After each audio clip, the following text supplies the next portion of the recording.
옆에 분들 인사했으면 좋겠어요. 우리 이렇게 서로 좀 눈을 이렇게 쳐다보면서 지그시 쳐다보면서 집사님, 권사님, 장로님의 얼굴을 눈빛을 보니 천국에 온 것 같습니다. 우리 한번 이렇게 인사해 주세요.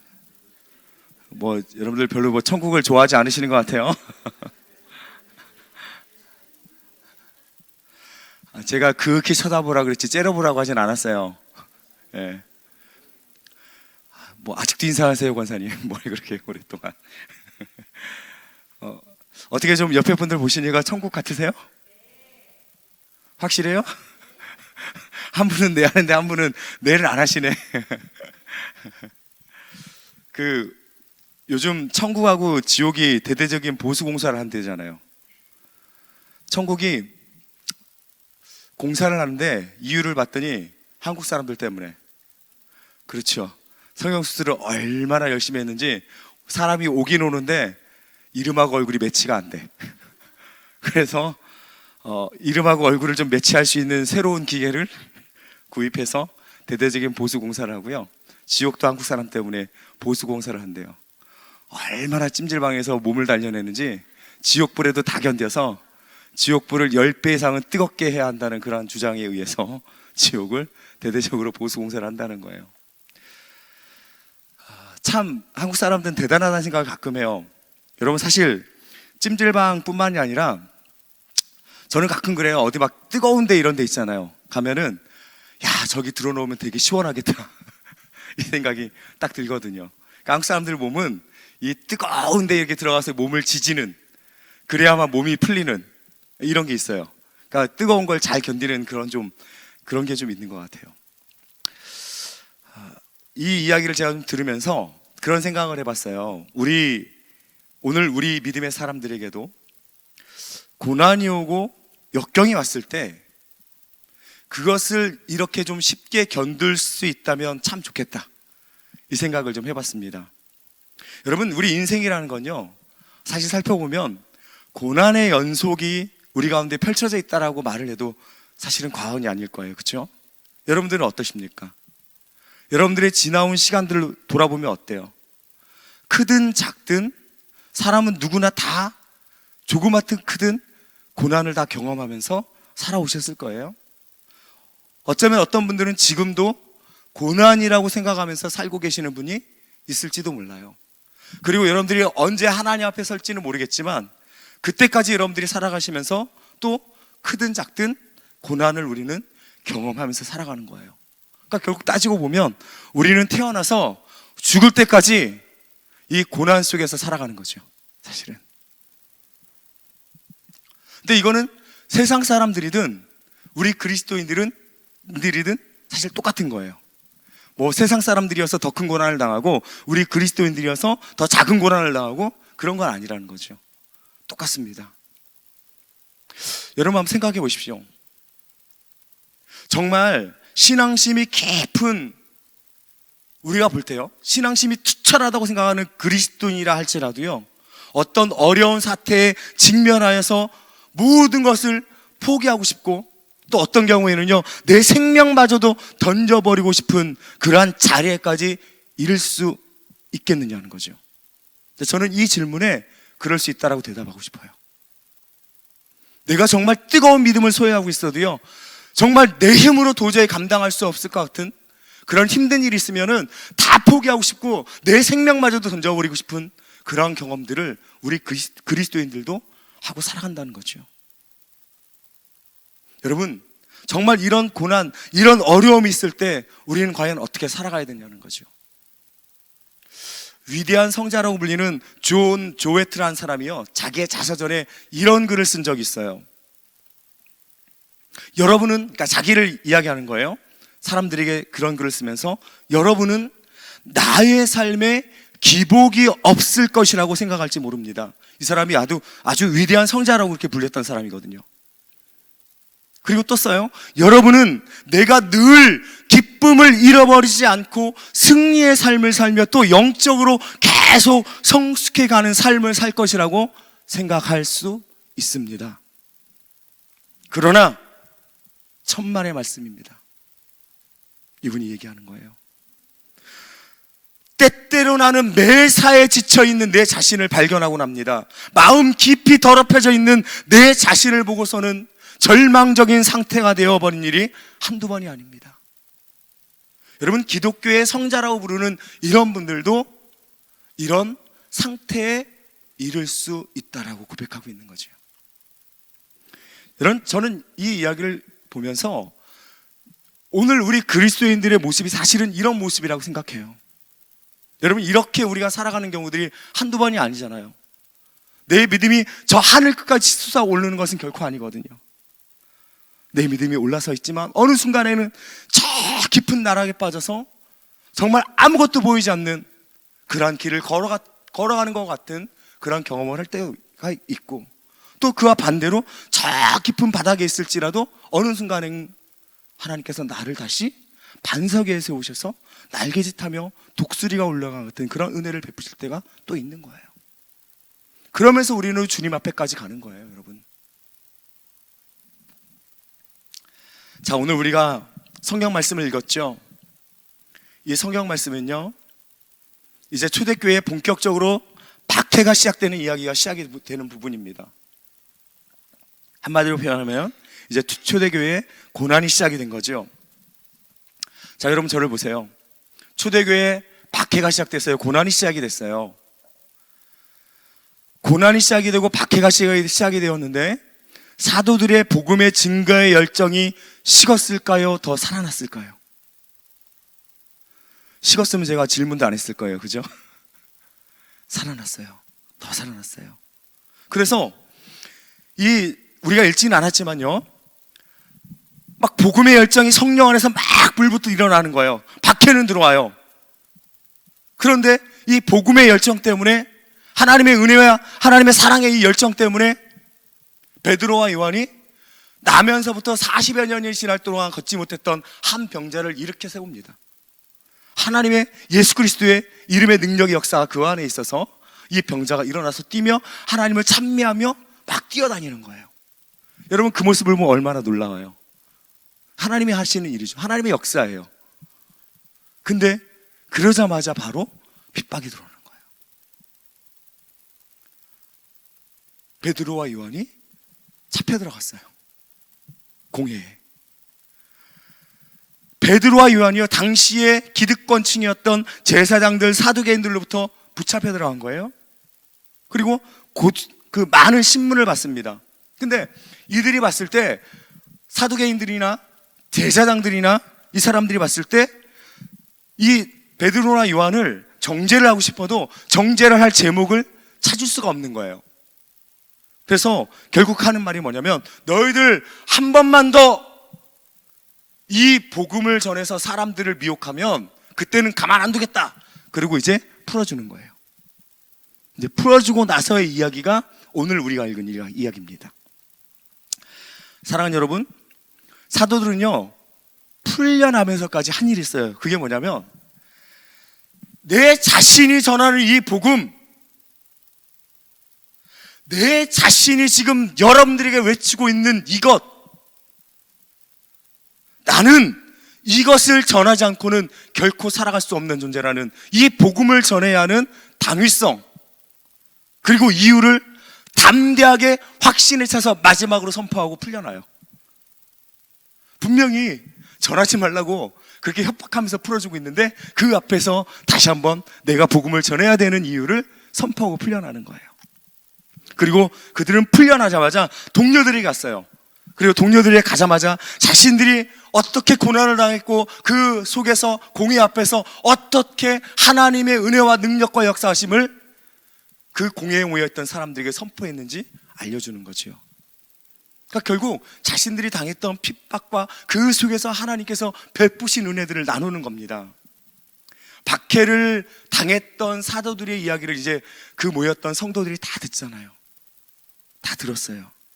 놀라운 건 뭐냐면요, 그 이야기를 듣고 나서 교회가 담대해졌다는 거예요. 한번 물어볼게요. 제가 어디 가서 복음을 전하다가 막 박해를 당하고 왔어요. 나한테 복음을 이제 한 번만 더 전하면 너는 이제 총살시켜 라고 해서 여러분들이 가서 여러분, 제가 이런 고난을 당해서 한 번만 복음을 더 전하면 제가 총살을 당할지 모릅니다. 그럼 여러분들 어떻게 반응하시겠어요? 대답을 안 하시는 걸 보니까 하지만 여러분들의 마음은 결코 그러지 않을 것이라고 제가 믿으면서, 근데 교회가 오히려 담대해졌더라. 왜 담대해졌을까요? 그 앞에 나온 이야기들이에요. 그들 안에 하나님의 성령께서 임하시고 역사하셔서 그들을 이끌어 가시는 것을 그들이 경험했기 때문에 담대해지는 거예요. 여러분, 하나님의 은혜가, 성령의 역사하심이 내 안에 없으면요, 여러분 어디 가서 복음을 전해보세요. 입도 뻥끗 못해요. 근데 내 안에 하나님의 은혜가 넘치고 내 안에 하나님의 성령의 역사하심이 넘치면요, 복음을 전하지 않고 싶어도 입술이 열어져요. 복음을 전하게 되고요, 핍박이 오면요, 그것에 있어서 감사하면서 더욱더 외치게 돼요. 참 놀랍죠. 제가 고등학교 때 저번에 한번 간증을 했을 거예요. 저희 담임 목사님하고 맨날 이 가리방으로 그 프린트 긁고 막 잉크로 막 밀어가지고요, 1000장씩 그 뽑아가지고 우리 담임 목사님하고 대천 시내 나가서 가게 돌아다니고 사람들 만나면서 막 나눠주면서 복음을 전했거든요. 근데 진짜로 겨울에요, 복음 전하러 들어갔는데, 지금은 아마 그때보다 더 심하겠죠. 가게를 들어서 복음을 전하는데 진짜로 여러분 겨울에 찬물 뿌림을 당해보셨어요?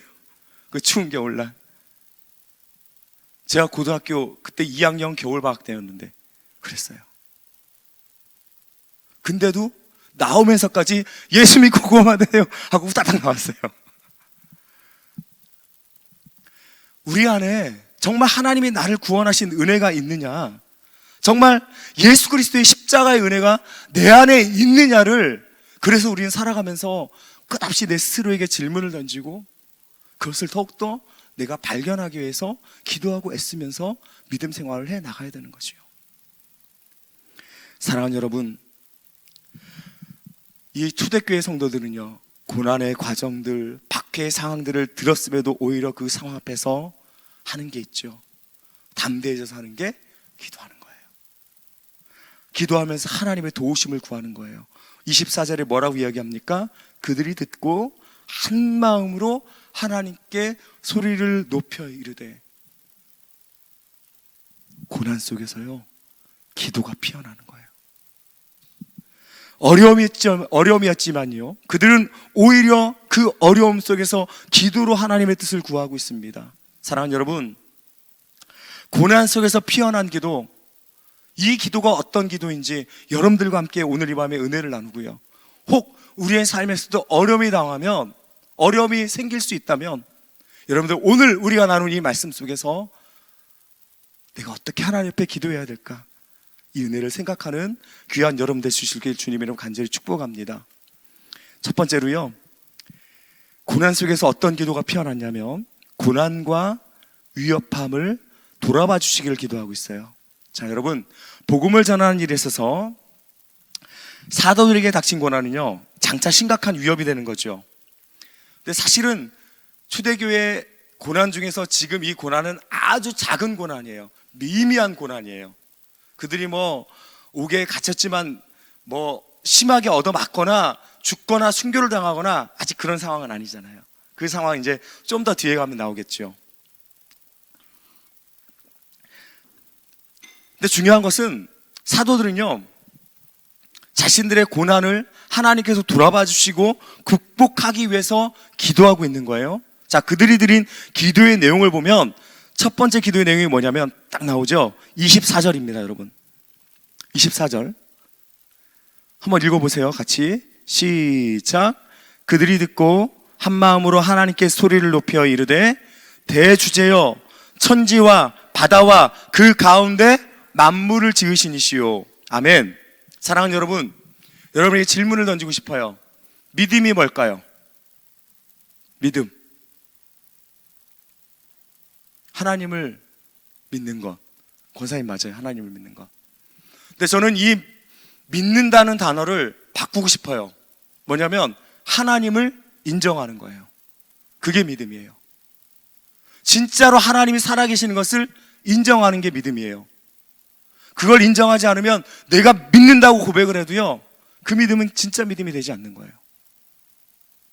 내가 하나님을 인정한다는 말은요, 두 가지예요. 하나님은 이 온 우주 만물을 창조하신 하나님으로서 내가 이 세상 그 어떤 것과도 비교할 수 없는 분으로 내가 인정하는 것이 첫 번째고요. 두 번째는 하나님을 인정한다는 것은, 그래서 나는 하나님이 만드신 아주 연약한 피조물이라는 것을 인정하는 것이 그 속에 들어가는 거예요. 여러분, 지금 초대교회 성도들이 기도하는 걸 보세요. 대주제요, 천지와 만물을 지으신 그 하나님을 고백하고 있잖아요. 그 하나님, 그래서 나까지 만드신 그 하나님, 나를 창조하신 그 하나님, 그 하나님이 나의 기도를 들으시고 우리의 위협함, 우리의 고난, 우리의 박해를 돌아봐 주시기를 기도드리는 거예요. 사랑하는 여러분, 믿음은요, 그 하나님을 인정하면서 내가 그 하나님께서 나의 삶을 통해서, 나의 모든 생활을 통해서, 나의 가족을 통해서, 나의 교회를 통해서 일하실 것을 인정하는 것으로부터 시작되는 것을 여러분 믿으실 수 있기를 간절히 축복합니다. 사랑하는 여러분, 초대교회와 사도들 그리고 성도들이 기도하고 있는 내용들은요, 하나님을 바로 인정하는 거예요. 그래서 하나님께서 하시는 모든 삶이, 모든 말씀이 자신들의 삶을 통해서 이루어질 것을 먼저 하나님 앞에 고백하면서 나아가는 거죠. 저는 그렇게 믿어요. 하나님께서 반드시 저나 여러분들을 향한 계획하심이 분명히 있습니다. 그것을 여러분들이 믿음으로 인정하십시오. 하나님이 나를 향하여 가지고 계신 계획, 그것이 분명히 있는데, 때로는요, 고난이, 때로는 염려가, 때로는 삶의 어려운 환경들이 나로 하여금 그 하나님을 바로 보지 못하게 하고 바로 인정하지 못하도록 가로막고 있는 거예요. 근데 여러분 보세요. 오늘 초대교회 교인들도요, 고난이 찾아왔잖아요. 어려움이 찾아왔잖아요. 근데 그 속에서 믿음의 눈을 들어서 하나님을 하나님으로 인정하는 고백을 올려드리고 있는 모습을 보십시오. 그게 오늘 우리의 모습이어야 된다는 거예요. 고난이 없는 사람은 없다 그랬잖아요. 누구나 다 어려움이 찾아올 수 있는데, 과연 그 속에서 정말 나는 믿음의 눈을 들어서 하나님을 바라보고 하나님을 하나님으로 인정할 수 있는 그런 기도를 드릴 수 있느냐는 거죠.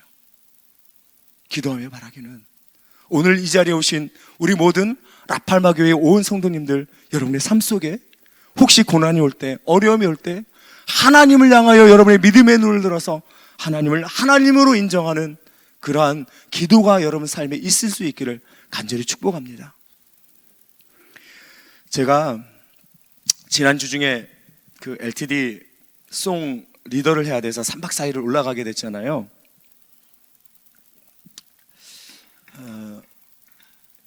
제가 지난 주일날 교회 이제 이런저런 행사를 다 마치고 제 집에 돌아갔어요. 집에 돌아가서 일찍, 저는 평상시에도 좀 일찍 자요. 그러니까 여러분, 저한테 밤 10시 넘어서 절대 연락하지 마세요. 10시 넘었는데 목사님이 카톡을 남겼는데 대답도 없어, 이런 말씀도 하지 마세요. 저는 어렸을 때부터 제 삶의 루틴이 밤 10시를 못 넘겨요. 제가 금요일날 이 집회를 마치고 돌아가는 시간이 사실은 제게 상당히 괴로운 시간 중에 하나예요. 그러니까 밤 9시 반 정도면 자야 돼요. 그러니까 다른 목사님들을 만나서 오래간만에 만나면 얘기할 게 되게 많잖아요. 그럼 저를 딱 보면 10시쯤 딱 되면 가서 자 그래요. 알아서. 아무튼 지난 주일날도 돌아가서 일찍 자야겠다, 내일부터 이제 올라가면 3박 4일간 아주 바쁜 일정을 보내게 뻔하니까 이제 일찍 자야지. 그리고 9시 반에 모든 거 다 정리하고 잤어요. 그냥 자버렸어요. 근데 한 새벽 3시쯤 됐는데 눈이 떠져요. 눈이 떠지는데 어떤 느낌이냐면, 정말 말할 수 없는 깊은 은혜의 그 느낌 있잖아요. 안 느껴보셨군요. 고개를 끄덕을 안 하시는 걸 보니까 눈을 뜨는데 제 입술이 조그맣게 막 찬양이 흘러나와요. 제가 불러본 지 한 20여 년 된 찬양이에요. 그 정도 된 것 같아요.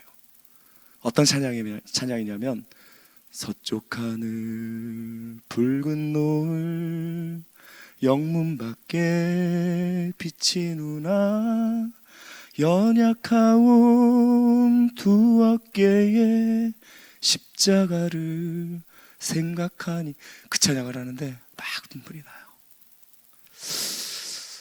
왜 눈물이 나는지 몰라요. 근데 그렇게 막 눈물이 흐르는 거예요. 위에 제가 혼자 자느라고 그날은 그냥 혼자 바닥에서 그냥 깔고 자는데 애들도 자고 다 자니까 소리는 크게 내지도 못하고 혼자서 그 찬양을 2시간을 부르면서 그냥 울고 있었어요. 그러니까 아침이 이제 밝아왔어요. 잠은 못 자고 그리고 올라갔어요. TD를.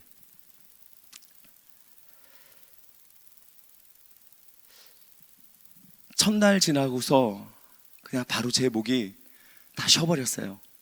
그러니까 저는 사실, 여러분들이 이런 고백을 좀 하면 그렇지만, 저는 사실 노래를 하기엔 딱히 적당한 이 성대를 가지고 있지는 않아요. 왜냐하면 제가 아주 어렸을 때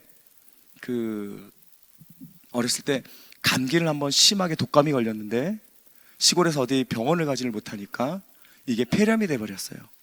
폐렴도 너무 심하게 돼가지고 중내산해 하는데 간신히, 여러분 지미콜이라는 약 아세요? 지미콜이라는 그 시럽을 제가 9병을 넘게 먹고 기적처럼 살아난 거예요, 어렸을 때. 그래서 지금도 제가 엑스레이를 찍으면 이 안에 동전 크기보다 훨씬 큰 이 자국이 지금도 남아서 찍혀서 나와요. 근데 가자마자 이 목이 다 쉬어버리는 거예요. 그러니까 제가 어디 가서 그 찬양 인도하려면 정말 기도 많이 하고 올라가요. 너무너무 이 목이 아프니까 찬양하기가 너무 힘든데 그때마다 이 찬양이 계속 생각이 나는 거예요. 예수님께서 십자가를 지시고 우리를 위해 죽으신 그 고난이 지금 우리가 당하는 고난에 비하면 사실 아무것도 아니잖아요. 사실 이 찬양 작사를 하신 분이 주기철 목사님이잖아요. 여러분 아시는 것처럼 주기철 목사님 1935년에 평양 산정형교회에서 목회하실 때 당시에 우리 장로교단, 감리교단 할 거 없이 모든 교회들이 다 신사참배 해야 된다라고 선포했을 때 이 산정현 교회에서 주일날 강단에 쓰셔서, 여러분 신사참배는 우상숭배입니다. 우리 산정현 교회와 저와 우리 온 성도들만큼은 이것을 결코 받아들여서는 안 됩니다. 외치시다가 잡혀가신 거예요. 수도 없이 투옥되고 풀리고 투옥되고 고문당하고 그러시다가 1944년에 하나님의 부름을 받고 수천하신 거거든요. 사랑하는 여러분, 주기철 목사님 자서전이나 그분이 쓰신 설교나 그런 것들을 보면요, 그분이 고백하는 건 다른 거 아니에요. 그 감옥 속에서 고난당하고 고문당하면서 고백하는 내용은 딱 하나예요. 하나님, 나를 살려주십시오가 아니었어요. 나를 풀려나게 해주십시오가 아니었어요. 하나님께서 나의 하나님이시니 제가 잘 죽을 수 있도록 도와주십시오. 제가 이 일을 감당할 수 있도록 도와주십시오. 여러분, 고난 속에서 우리를 창조하신 하나님을 바라보고 인정하면 우리가 그 고난과 어려움을 감당할 수 있는 힘을 하나님이 우리에게 주시는 거예요. 상황이 바뀔 것 같잖아요. 안 바뀌어요. 그래도 이겨낼 수 있는 거예요. 그래도 견딜 수 있는 거예요. 그게 하나님의 은혜거든요. 오늘 여러분들에게 혹 어려움이 있다면 하나님께서 여러분들을 그 고난 속에서 온전히 하나님만을 바라보는 그런 믿음으로 살아가기를 원하신다는 것을 깨달으시고, 그래서 그 속에서 하나님 앞에 온전히 기도하고 고백함으로 여러분의 고난이 하나님과 함께 되어지는 그러한 고난이 될 수 있기를 간절히 축복합니다. 두 번째로 드리는 기도는요, 고난 속에서 담대함으로 말씀과 복음의 증인으로 살아갈 수 있기를 도와달라고 기도하고 있어요. 여러분, 사도들과 초대교회 성도들에게 주어진 고난은 회피의 대상이 아니었잖아요. 그들에게 고난은요, 좀 더 확실한 복음을 증거하는 증인으로서의 출발점이었다고 그렇게 말할 수 있는 거예요. 그들은 고난 속에서 기도해요. 지금 당하고 있는 고난, 하나님 회피하게 해주세요, 도망가게 해주세요가 아니라 이 고난 속에서 오히려 담대하게 저희들이 복음을 전할 수 있도록 도와주십시오. 사랑하는 여러분, 본문 29절에 말하잖아요. 종들로 하여금 담대히 하나님의 말씀을 전하게 하여 주시오며. 사랑하는 여러분, 고난이 왔을 때 움츠려들지 마십시오. 우리는 그러면 그 고난에서 결코 헤어나지 못합니다. 숨어 지내지 마십시오. 떳떳하십시오. 오히려 담대하고 확신에 찬 삶을 여러분들이 살아갈 수 있기를 간절히 축복합니다. 그것을 넘어서 그 고난 속에서 여러분들이 복음의 증인으로 서실 수 있기를 또한 축복합니다. 저는 이 말씀을 묵상하면서 오늘 목회자로서, 여러분 모두 믿음의 사람들로서 하나님의 말씀이 타협이 아니라 나의 생명을 걸어서 지킬 수 있는 확신이 될 수 있기를 간절히 소망했습니다. 그래야 됩니다, 여러분. 여러분, 하나님의 말씀을 여러분 타협하는 사람들이 되지 마십시오. 하나님 말씀이 우리에게 주어진 건 타협하라고 주어진 게 아니에요. 그걸 우리가 지키느냐 못 지키느냐 두 가지만 있는 거죠. 십자가의 복음을 전하다가, 하나님의 말씀을 전하다가 정말 순교해도 좋을 만큼 여러분들이 복음에 대한 열정과 담대함으로 살아가실 수 있기를 축복합니다. 그런 말이 있어요, 여러분. 닭과 독수리는요, 폭풍 앞에서 전혀 다른 반응을 보이는 거예요. 닭은 폭풍이 몰아치면 숨을 곳 찾아서 숨기 바빠요. 독수리는요, 폭풍이 몰아치면 날아오르기 바빠요. 바람을 타고 날아오르는 거예요. 우리 믿음의 삶이요, 닭이 될지 독수리가 될지는 우리 스스로가 선택할 수 있는 겁니다. 숨어버리면 우리는 결코 닭이 될 수밖에 없는 거고요. 내가 이 어려움을 통해서 하나님의 은혜로 비상하면 우리는 독수리의 날개치며 올라간 같은 그러한 은혜 속에서 살아갈 수 있게 되는 줄로 믿습니다. 여러분, 어려움이 올 때, 고난이 올 때 내가 담대히 복음을 전하는 자로 설 수 있도록 도와달라고 기도하는 여러분 되시기를 주님 이름으로 간절히 축복합니다. 제가 한번 예전에 저희 장모님 얘기를 잠깐 한 적이 있는지 기억이 잘 안 나는데, 저희 그 장모님이요, 제가 장모님에게서 죄송한데 2005년에 난소암 거의 그 라스트 스테이지로 이렇게 발병이 되셨어요. 2005년에. 근데 참 신기하게도요, 6개월 전까지 검사했을 때 아무 반응이 없었는데 6개월 후에 다시 검사했는데 그냥 거의 라스트 스테이지가 된 거예요. 근데 얼마나 실망이 되셨겠어요? 좌절이 되고 낭망이 되고 이루 말할 수 없는 좌절과 고통이 아마 그분에게 찾아오셨을 거예요. 권사님이셨고 믿음의 생활을 하셨어도 그랬겠지요. 그러니까 울면서 기도하시면, 하나님, 왜 제게 이런 질병을 주셨습니까? 왜 이런 아픔이 제게 있습니까? 제가 무슨 죄를 졌기에 이렇게 되었습니까? 근데 제가 우리 장모님의 삶을 돌아봐도요, 죄라는 게 뭐 우리가 살면서 짓겠지만 뭐 욕도 할 수 있고 누굴 뭐 미워할 수도 있고 다 있겠지만, 눈에 보이는 막 그렇게 큰 죄를 졌다라고 말할 수 있는 분은 결코 또 아니었어요. 정말 열심히 일하시고 열심히 교회에서 봉사하시고 열심히 선교하시고 그런 삶을 사셨던 분이거든요. 그런 기도뿐이었어요. 근데 우리 장모님이 그 병이 발병되시고 한 2주 3주부터는 기도가 바뀌시더라고요. 그래서 제가 지금도 우리 장모님의 기도 소리가 아직도 제 귀에 쟁쟁이 들려요. 하나님, 이 질병을 통해서 하나님의 영광을 나타내기를 원합니다. 하나님, 이 질병이 하나님의 복음을 전하는 도구가 되기를 원합니다. 이 고백을 하시더라고요. 하나님께서 은혜를 베푸셔서 난소암 라스트 스테이지인데 9년을 살게 하셨어요. 물론 중간에 재발을 2번이나 하셨고요. 수술을 2번이나 더 하셨어요. 그래서 근데 그럴 때마다 또 살아나셔서 보는 사람마다, 보는 일가 친척마다 예수 똑바로 잘 믿고 구원받고 이 삶은 살아야 한다라고 그렇게 교회에서 간증하시고 만나는 사람마다 복음을 전하세요.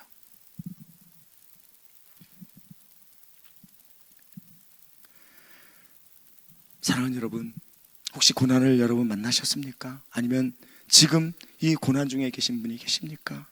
그렇다면 그때가 바로 복음의 증인으로 다시 한번 담대히 쓰임 받을 수 있는 기회인 줄로 믿습니다. 주님, 이 어려움 속에서 담대히 복음을 전하는 사명자가 되게 해주십시오. 여러분, 이런 기도를 우리가 올려드릴 수 있길 간절히 소망합니다. 사도 바울 선생님께서 에베소 6장 19절에서 이런 고백을 해요. 또 나를 위하여 구할 것은 내게 말씀을 주사 나로 입을 벌려 복음의 비밀을 담대히 알리게 하옵소서 할 것이니. 여러분, 저를 위해서 혹시라도 기도해 주실 수 일이 있거나 우리 목회자들을 위해서 기도해 줄 일이 있으시면 다른 기도 말고 꼭 이 기도를 해 주시기를 간절히 소망합니다. 목사님, 전사님의 입을 벌려서 복음의 비밀을 담대히 알릴 수 있도록 하나님 힘을 주십시오. 세 번째로요, 고난 속에서 예수님의 이름의 권세와 능력이 나타나기를 기도하고 있어요. 고난 속에서 있던 그들이 드리는 또 하나의 기도는 오늘 본문 29절에 보니까 30절에 보니까 뭐라고 나옵니까? 손을 내밀어 병을 낫게 하시옵고 표적과 기사가 거룩한 종 예수의 이름으로 이루어지게 하옵소서 하더라. 아멘. 여러분, 오늘 말씀을 보면 알 수 있듯이요, 그들의 기도에는요 자신들의 의가 전혀 나타나지 않아요. 읽어보세요. 여러분, 자신들의 능력을 구하지도 않아요. 그들에게는 있는 것이 딱 하나가 있어요. 뭐냐면 예수 그리스도. 우리가 읽은 말씀 중에 보면 손을 내밀어 병을 낫게 하시옵고 이러고 나오죠. 근데 많은 사람들이 이 부분을 읽으면, 한국말만 읽으면 착각을 해요. 손을 내밀어 병을 낫게 하시옵고, 그래서 우리가 목회자나 신유의 은사가 있는 사람들이 손을 얹어서 병을 낫게 하시옵고 이렇게 나오는데, 원어를 보면 그런 뜻이 아니에요. 하나 단어가 빠졌어요. 뭐냐면 주님의 손을 내밀어서, 이 말이 들어가 있어요. 손을 내밀어에 주님의 손이 빠졌어요.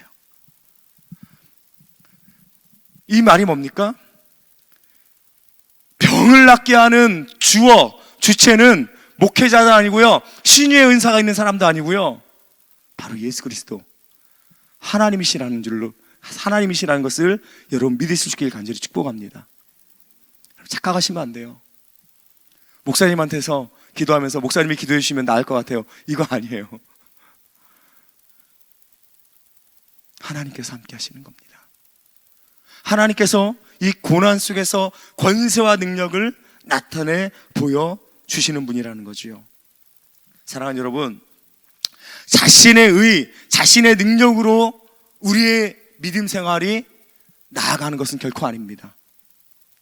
내 능력, 내 욕심, 내 의는요, 여러분 십자가에 땅 하고 그냥 아예 못 박아버리세요. 다시 뗄 생각도 하지 마시고, 오직 예수 그리스도, 오직 복음, 오직 나를 구원하신 하나님의 사랑, 그 은혜, 그것만을 의지해서 여러분들이 나아가실 때 하나님께서 여러분의 삶과 여러분의 고난을 통해서 하나님의 놀라운 능력과 역사하심을 나타내 보여주실 줄로 믿습니다.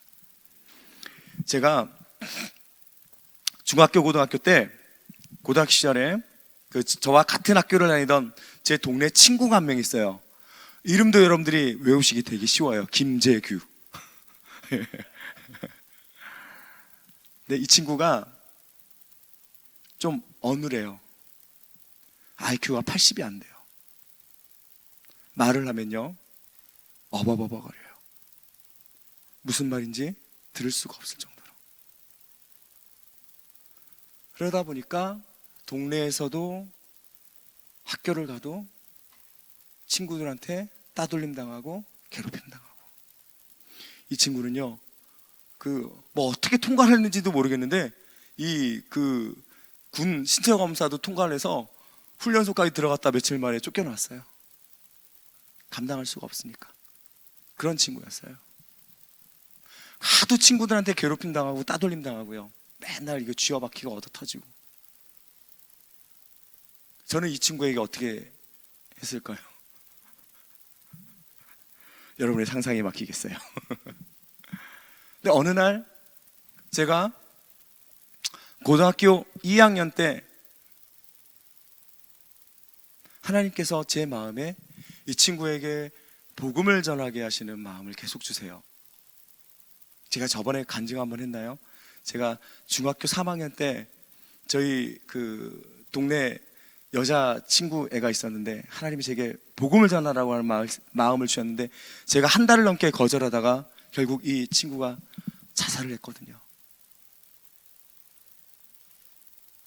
그 사건 이후로 하나님이 제게 그 마음을 주시면 그 마음을 주면 바로 제가 복음을 계속 전해왔어요. 그런데 이 친구한테는 제가 또 그렇게 못하겠는 거예요. 다른 친구들 막 눈치도 보이고요. 그랬어요. 제가 그런 사람이었어요. 거절하고 며칠 하나님이 계속 그런 막 마음을 주세요. 근데 결국 제가 복음을 전했고 이 친구가 교회를 나오게 됐어요. 예수 그리스도를 믿고 구원함을 입는 친구가 됐어요.